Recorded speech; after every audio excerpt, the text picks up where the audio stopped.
হালাল এবং তয়েব মানে কি?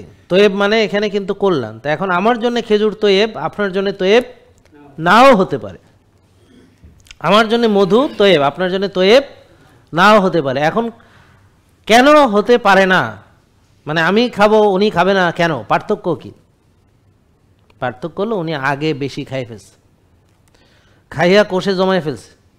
এখন কোনো মুসলমানের কি সীমার অতিরিক্ত কোনো কিছু খাওয়ার কোনো অধিকার আছে? তার কোষে অতিরিক্ত চর্বি জমানোর অধিকার কি তার আছে? নেই। তাহলে সীমা লঙ্ঘন করা কার নিষেধ? তাহলে আপনি আল্লাহর নিষেধ অমান্য করছেন, করে রুগী হয়েছেন। এটা বুঝতে হবে আপনাকে, নাকি বুঝেন নাই? তাহলে ডায়াবেটিস যাদের হয়েছে তারা এটা হয়নি, তারা এটা বানাইছে। কিভাবে বানাইছে বলেন? বেশি খেয়েছে, এটা একটা সীমা লঙ্ঘন এবং আল্লাহর হুকুমের বিপরীত। বলেন, আল্লাহর হুকুমের বিপরীত এবং সীমা লঙ্ঘন, বেশি খেয়েছে। তারপর বলেন, তারা যা পেয়েছে তাই খেয়েছে, কিন্তু খাওয়ার কথা ছিল হালাল তয়েব।